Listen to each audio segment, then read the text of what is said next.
بسم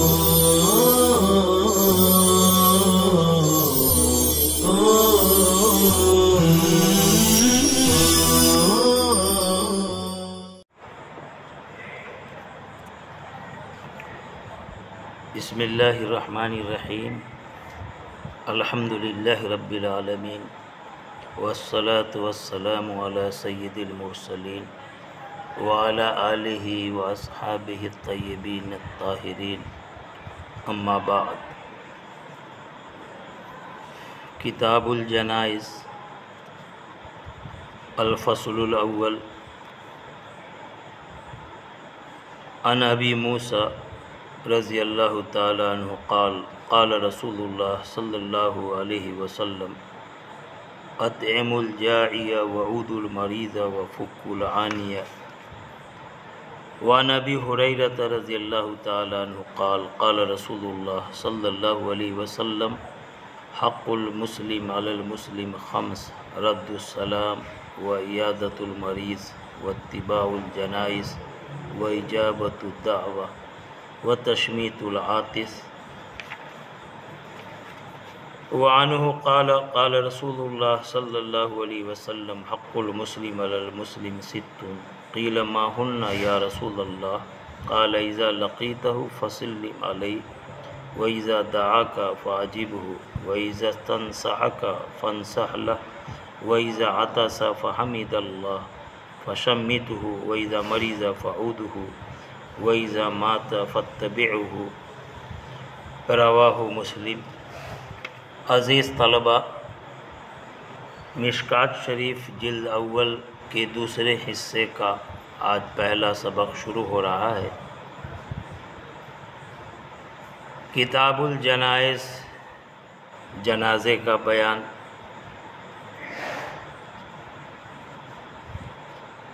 آگے مصنف نے باب قائم کیا، باب عیادت المریض و ثواب المریض و ثواب المرض، مریض کی عیادت اور مرض بیماری پر ملنے والے ثواب کا بیان۔ جنائز جنازہ کی جمع ہے۔ جنازہ فتحے کے ساتھ یا کسرے کے ساتھ جنازہ پڑھیں، جنازہ پڑھیں، دونوں قول ہیں، فتح بھی اور کسرہ بھی، جنازہ اور جنازہ۔ مگر اہل لغت کا کہنا ہے کہ فتح کے مقابلہ میں کسرہ کے ساتھ اس کو جنازہ پڑھنا یہ فصیح ہے۔ بعض اہل لغت نے دونوں میں فرق بھی کیا ہے، کہا ہے کہ اگر فتح کے ساتھ جنازہ پڑھا جائے تو اس صورت میں معنی کچھ اور ہوگا، اور کسرہ کے ساتھ جنازہ پڑھا جائے تو معنی کچھ اور ہوگا۔ جنازہ فتح کی صورت میں اصل میں میت کی چارپائی کو کہا جائے گا، جس چارپائی پر تپائی پر میت کو لٹایا جاتا ہے، رکھا جاتا ہے، میت کی اس چارپائی کو جنازہ جیم کے فتح کے ساتھ بولتے ہیں، اور خود میت کی لاش کو، میت کا مردہ جسم، یہ جیم کے کسرے کے ساتھ جنازہ کی صورت میں مراد ہوتا ہے۔ تو میت کی لاش کے لیے جنازہ اور میت کی چارپائی کے لیے جنازہ۔ بہرحال جنازہ یا جنازہ کی جمع جنائز ہے۔ جنازہ شرعی حکم کے اعتبار سے واجب علی الکفایہ ہے، یعنی کچھ لوگوں پر جنازہ واجب کے حکم میں ہے، لیکن تعین نہیں ہے کن کن پر۔ کچھ لوگ شریک ہو گئے، سب کی طرف سے واجب کی ادائیگی ہو جائے گی۔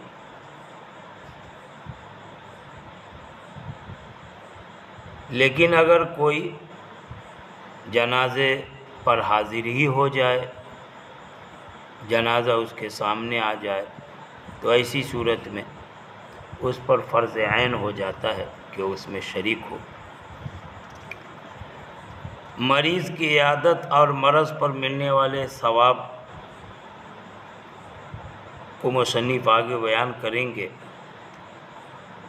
شروع میں تفصیل سے آپ مشکات کے بارے میں کلام سن چکے ہوں گے کہ یہ اصل میں دو بزرگوں کی کتاب کا مجموعہ ہے۔ کن کن کا کون سا حصہ ہے، ایک حصہ تیار ہوا تھا، پھر اس پر دوسرے حصے کو مرتب کرنے کی ضرورت کیا تھی، یہ سب مبادیات سے متعلق کتاب، صاحب کتاب، مصنف کے تعلق سے احوال مبادیات میں بیان ہو چکے ہوں گے، مزید اس پر کلام کرنے کی ضرورت نہیں ہے۔ یہ بھی آپ سن چکے ہوں گے کہ اصل کتاب میں کتنی فصل تھی اور اس میں کس طرح کی حدیثیں تھی، پھر مشکات المصابیح جو دوسری کتاب آئی اس میں کس فصل کا اضافہ ہوا۔ بہرحال مجموعی طور پر ہر باب کے تحت میں 3 فصل پیش فرمائیں گے۔ فصل اول میں کئی حدیثیں آئیں گی، فصل ثانی میں، پھر فصل ثالث میں۔ مبادیات میں یہ بھی آپ سن چکے ہوں گے کہ فصل اول میں کس طرح کی حدیث پیش کی جاتی ہیں، فصل ثانی میں کس طرح، فصل ثالث میں کس طرح۔ کتاب الجنائز میں عیادت مریض اور ثواب مریض سے متعلق جو مصنف نے باب قائم فرمایا ہے، یہ باب مشکات شریف میں احادیث کی کثرت کے اعتبار سے بہت طویل باب ہے۔ چنانچہ علماء فرماتے ہیں کہ اعداد شمار کو ہم دیکھتے ہیں تو معلوم ہوتا ہے کہ اس باب میں 74 حدیثیں بیان کی جائیں گی، جن میں عیادت کی فضیلت کا بیان ہوگا، بیماریوں اور تکلیفوں پر ملنے والے اجر و ثواب کا بیان ہوگا۔ پہلی فصل میں ابو موسیٰ کی روایت پیش کی جا رہی ہے کہ آپ صلی اللہ علیہ وسلم نے فرمایا اطعموا الجاعیہ،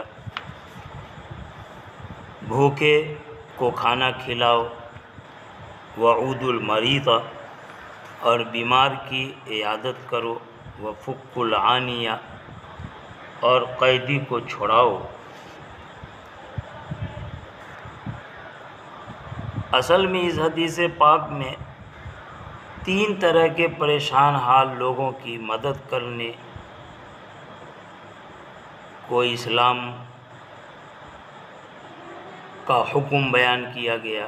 مسلمانوں پر ایسے لوگوں کے تعاون، امداد کرنے کو لازم قرار دیا گیا۔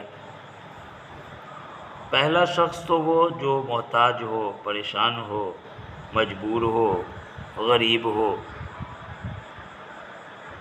اس کو کھانا کھلانا۔ شرعی اعتبار سے احکام کی تفصیل یہ ہوگی کہ سارے مسلمانوں پر ایسے غریب، محتاج، پریشان آدمی کو کھانا کھلانا فرض کفایہ کے حکم میں ہوگا۔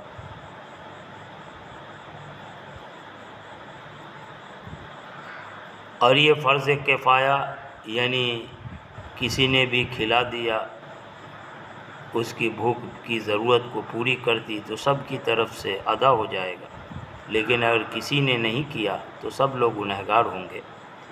لیکن فرض کفایہ کا حکم اس صورت میں ہوگا جب وہ شخص جو بھوکا ہے انتہائی اضطراری حالت میں ہو، بھوک مری سے مرا جا رہا ہو، اس کی جان کا خطرہ ہو، اور اگر ایسا نہیں ہے، بس ایسی عامتاً عادت فطرت کے اعتبار سے بھوک ہے، کھانے کا تقاضا ہے، تو پھر اس کو کھانا کھلانا محض سنت کے قبیل سے ہوگا، فرض کفایہ کے حکم میں نہیں ہوگا۔ اس پر ایک مسئلہ یہ یاد رکھیں کہ اگر علاقے محلے میں ایک آدمی ہو جو صاحب حیثیت ہو اور بقیہ دوسرے سب کنگال قسم کے فقیر قسم کے لوگ رہتے ہوں، اور بھوکا آدمی اس طرح مجبور ہو کہ اگر اسے کھلائے نہ جائے تو اس کی جان کو خطرہ لاحق ہو سکتا ہے، تو اس پر شرعی طور پر حکم یہ ہوگا کہ اس ایک مالدار صاحب حیثیت شخص پر اس بھوکے کو کھانا کھلانا فرض عین ہو جائے گا۔ لیکن اس میں بھی تھوڑی تفصیل یہ ذہن میں رکھیں کہ اس آدمی پر بھوکے کو کھانا کھلانا فرض عین ہوگا، یا اور بہت سارے لوگ صاحب حیثیت ہیں تو اس اعتبار سے کسی ایک پر نہیں بلکہ بالعموم ہر ایک کے اعتبار سے فرض کفایہ کا حکم ہوگا۔ یہ مطلب نہیں کہ کوئی آدمی خود اپنی حیثیت والا ہو اور جان بوجھ کر کے ایسے علاقے میں آ جائے اپنے گھر کا کھانا بچانے کے لیے اور پیسے بچانے کے لیے، یہاں آ کر کے بھوکا پڑ جائے اور یہ سمجھے کہ بھائی اگر کئی لوگ مالدار ہیں تو سب پر فرض کفایہ، یا ایک آدمی مالدار ہے تو اس پر فرض عین کے طور پر مجھے تو کھانا کھلانا ضروری ہو ہی جاتا، تو ایسی صورت میں فرض کفایہ یا فرض عین کا کوئی حکم نہیں ہوگا۔ مسئلہ یہ ہے کہ وہاں اس کے خود سے کھانے کا کوئی انتظام نہ ہو، مثلا کھانے کی چیز فروخت نہ ہوتی ہو، دکان وغیرہ ایسی نہ ہو، ہوٹل وغیرہ نہ ہو، اور ایسا ہو تو اس کے جیب میں پیسے نہ ہو لیکن ہوٹل بھی ہے، کھانے کا انتظام ہے، یا کھانے کی چیزیں دکانیں مل رہی ہیں اور اس کے بعد پیسے بھی ہوں، تو پھر وہ آدمی خود اپنا پیسہ خرچ کر کے اپنی بھوک مٹانے کا انتظام کرے۔ علاقے اور محلے کے لوگوں پر فرض عین یا فرض کفایہ کے طور پر اس پر کھلانا کوئی واجب نہیں ہوگا۔ پہلا مسئلہ تو بھوکے کو کھانا کھلانے سے متعلق تھا۔ دوسرا مسئلہ وعود المریض، مریض بیمار آدمی کی عیادت کرنا۔ یعود عیادت سے فعل امر کا صیغہ ہے، عیادت کرنا نبی اکرم صلی اللہ علیہ وسلم کی سنت ہے۔ اسلام میں اس عمل پر بہت اجر و ثواب کی بشارتیں آئی ہے، لیکن اس میں بھی تھوڑی تفصیل ہوگی۔ وہ تفصیل یہ ہوگی کہ یہ حکم اس وقت ہے جب بیمار آدمی کا کوئی اور دوسرا پوچھنے والا نہ ہو، کوئی اس کی خدمت کے لیے حاضر نہ ہو، اور وہ آدمی بہت زیادہ سخت بیمار ہو، تو ایسی صورت میں دوسرے عام مسلمانوں پر اس بیمار کی عیادت کرنا، اس کی تیمارداری کرنا، احوال پرسی کرنا واجب علی الکفایہ۔ لیکن اگر بہت زیادہ بیمار نہ ہو یا اس کا کوئی رشتہ دار ہو، اس کے گھر والے ہو، تیمارداری خدمت کے لیے حاضر موجود، تو دوسرے عام مسلمانوں کے لیے اس کی عیادت محض سنت ہے، واجب علی الکفایہ کے حکم میں نہیں ہے۔ تیسرا حکم ہے فک العانیہ۔ فکو یا فکا یا فکو سے فعل امر جمع کا صیغہ ہے، اور عانیہ یہ اصل معانات سے ہے۔ اس کے معنی ایسے قیدی کے ہیں جو قید کی وجہ سے ذلت و خواری میں پڑا ہوا ہو۔ فک العانیہ کا مطلب ہوگا قیدی کو چھوڑاؤ۔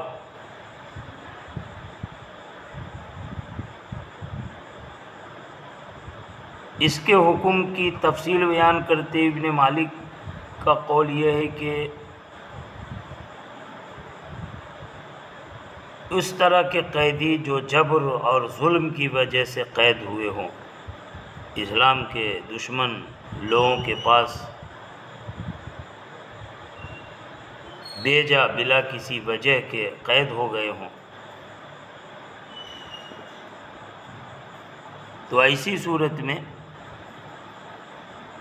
اسلام کے دشمنوں سے ایسے مجبور قیدی کو چھوڑانا یہ دوسرے مسلمانوں پر لازم واجب ہو جاتا ہے علی الکفایہ کے طور پر۔ یعنی کچھ لوگ مدد کر دے، اس کی چھڑائی کی کوشش کرے، رہائی کے لیے سعی کرے، تو سب سے ذمہ داری ساقط ہو جائے گی۔ لیکن اگر سارے لوگوں نے چشم پوشی کی، اس کو اسی طرح سے جیل میں، قید خانے میں سڑتے مرتے چھوڑ دیا، تو سارے لوگ گنہگار ہوں گے۔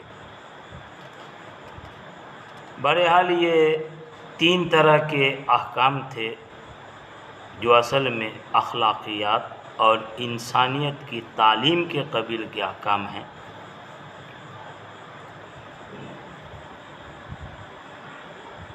اللہ پاک آپ صلی اللہ تعالی وسلم کی اس تعلیم پر ہمیں عمل کی توفیق عطا فرمائے، اور ساتھ ساتھ اس عمل کی برکت سے اللہ پاک ہمیں اچھے اعلیٰ اخلاق سے آراستہ فرمائے اور ہمارے اندر کی انسانیت کو زندہ فرمائے۔ یہ روایت امام بخاری کے حوالے سے مصنف نے پیش فرمایا رواہ البخاری۔ دوسری روایت ہے ابو ہریرہ کی کہ ایک مسلمان کا دوسرے مسلمان پر کیا حق ہو سکتا ہے؟ چنانچہ آپ صلی اللہ علیہ وسلم نے فرمایا کہ مسلمان کا مسلمان پر 5 حق ہیں۔ ایک تو یہ کہ سلام کا جواب دینا، دوسرے مریض کی عیادت کرنا، تیسرے جنازے کے ساتھ چلنا، چوتھے دعوت قبول کرنا، اور 5ویں نمبر پر چھینکنے والے کی چھینک پر جواب دینا۔ یہاں حق المسلم علی المسلم، مسلمان کا حق مسلمان پر۔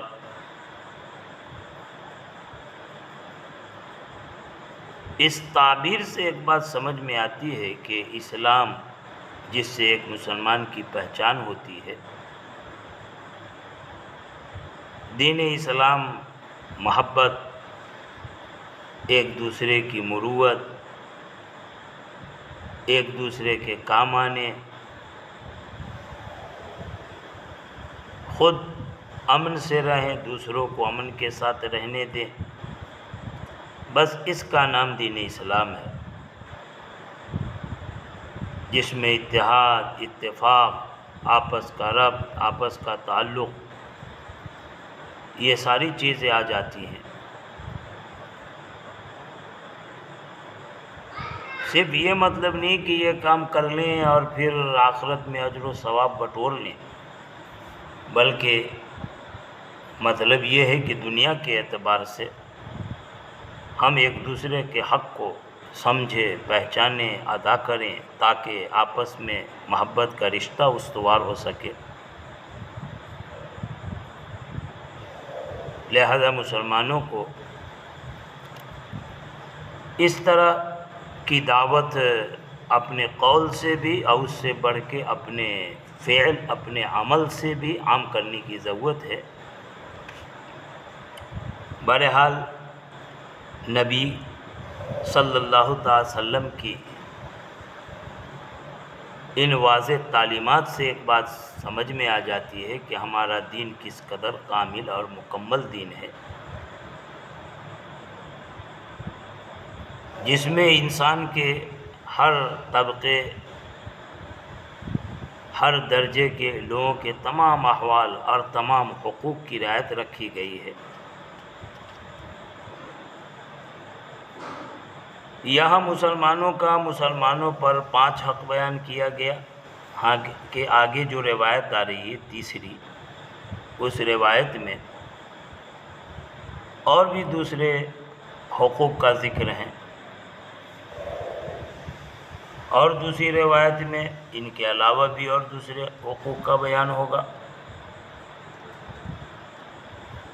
یہاں تو 5 حق ہیں اور آگے کی روایت میں 6 حق ہیں۔ بظاہر دونوں روایتوں میں حقوق کی تعداد کے اعتبار سے تعارض ہو رہا، وہ جب تیسری روایت آ رہی ہے حق المسلم علی المسلم ست، وہاں پر دفع تعارض کر لیں گے انشاءاللہ۔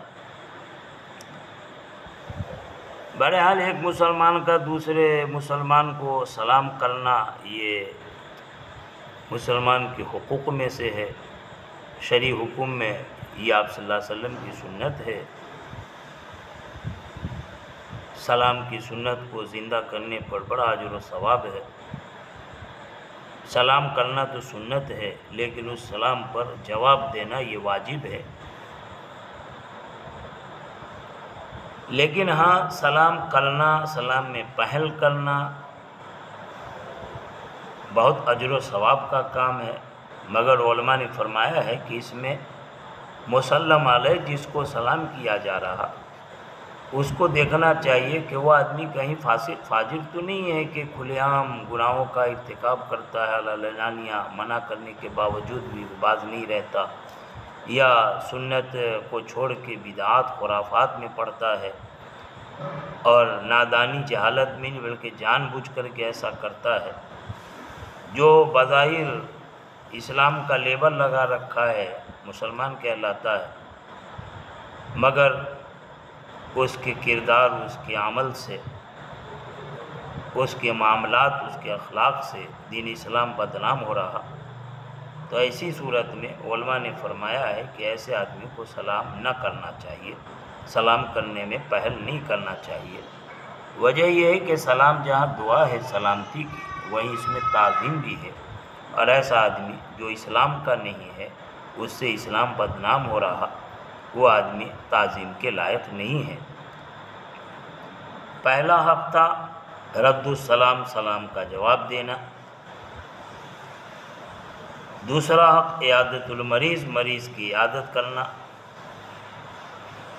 یہاں بھی مریض سے علماء نے کہا ہے کہ مسلمان ہو یا کوئی غیر ہی ہو، لیکن بے ضرر ہو، اس کا اپنا مذہب ہے، الگ ہے، لیکن انسانی نعت اخلاقی اعتبار سے ہمارے نبی اکرم صلی اللہ تعالی وسلم یہود بیمار پڑے، اس کی عیادت کو بھی گئے۔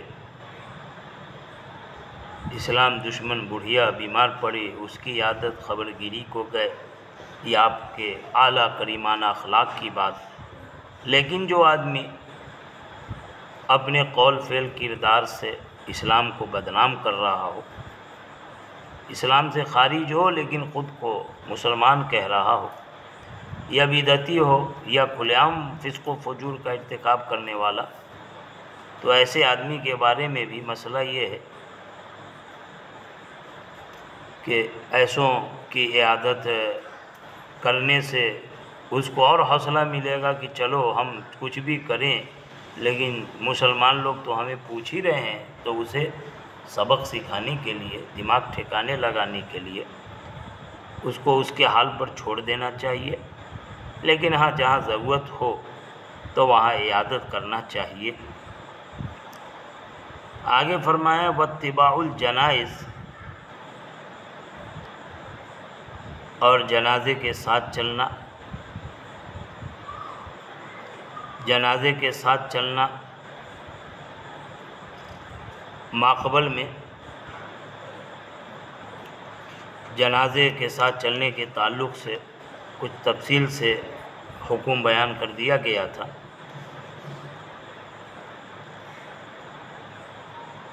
کہ کب جنازے میں شریک ہونا واجب علی الکفایہ ہوتا ہے، کب فرض عین ہوتا ہے، اور کب محض سنت کے حکم میں رہتا۔ ابھی تفصیل سے بیان کیا تھا شروع میں۔ آگے چوتھا حکم بتایا اجابت الدعوہ، دعوت قبول کرنا۔ دعوت سے مراد صرف کھانے ہی کی دعوت نہیں ہے، ہاں کوئی کھانے کی دعوت دے قبول کرنا چاہیے، لیکن اس کا حکم کبھی تو واجب کا ہوگا، کبھی محض سنت کا رہے گا۔ کھانا ہو، اس دعوت کو قبول کرنا واجب بھی ہے، مسنون بھی ہے۔ واجب ہونے کا حکم اس صورت میں ہوگا جب دعوت اختیاری طور پر ہو اور دعوت میں کسی خلاف شرع بات کا ارتکاب نہ ہو۔ آج کل ولیمے کی دعوت، شادی بیاہ کی دعوت، جس میں اسلام کے خلاف گانے بجانے، موسیقی، رقص، سرود کی مجلس یا قوالی وغیرہ ہو، خلاف شرع امر کا ارتکاب ہو، تو ایسی صورت میں اس دعوت کو قبول نہیں کرنا چاہیے۔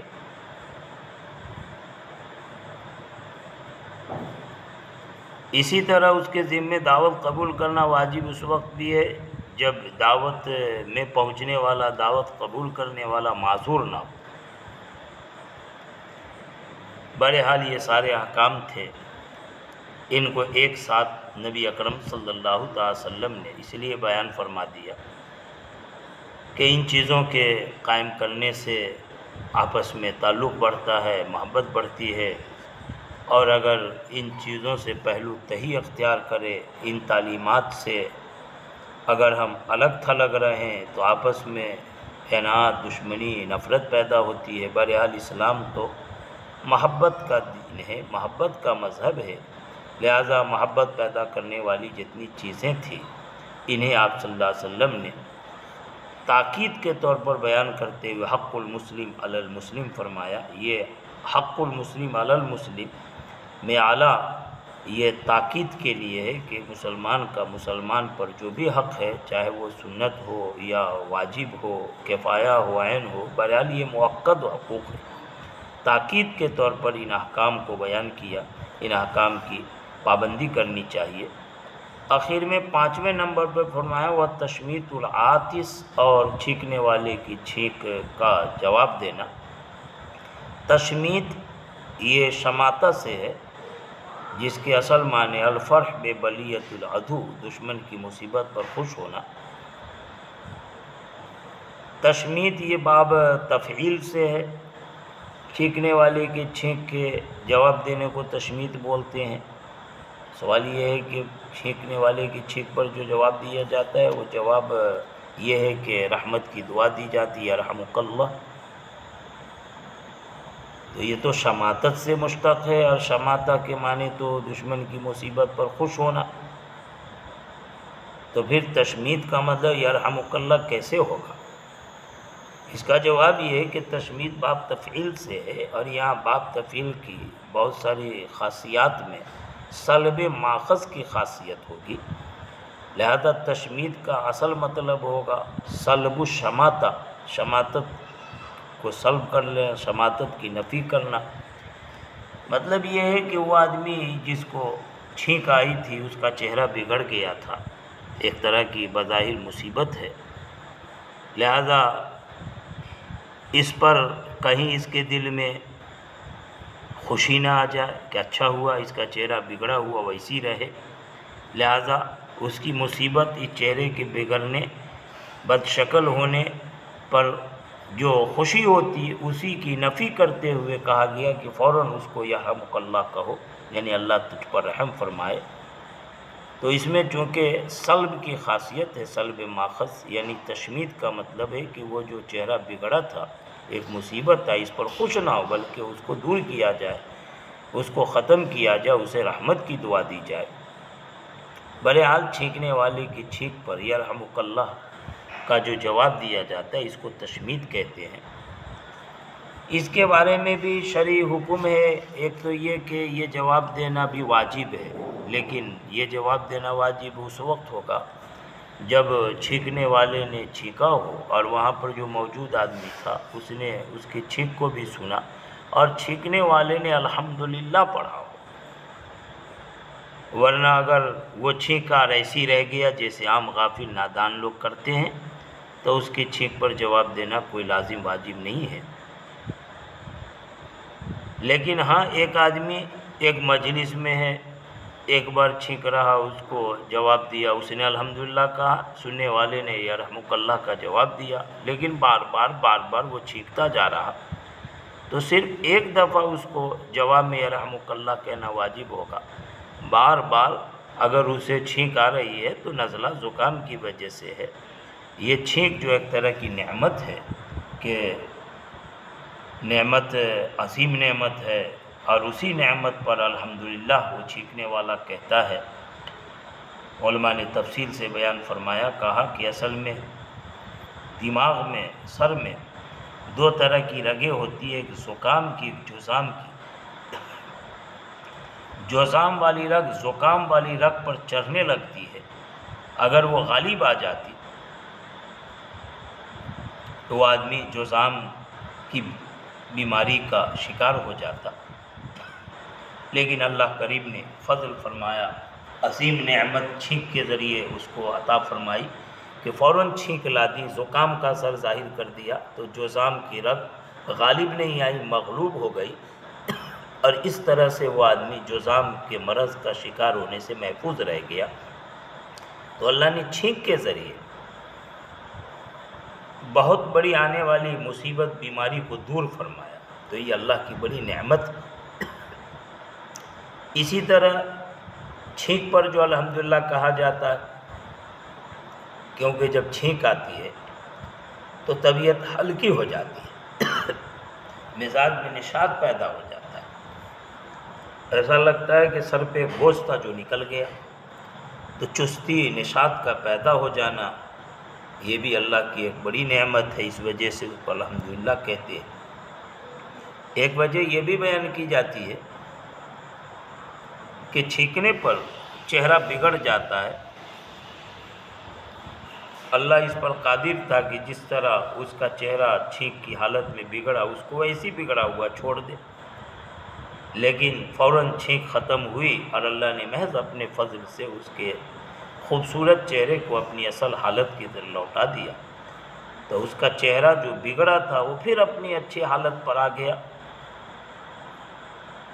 لقد خلقنا الانسان فی احسن تقویم، بہترین ڈھانچہ، خوبصورت، جیسا پہلے تھا بعد میں بھی ویسے ہو گیا، یہ اللہ کی نعمت ہوئی۔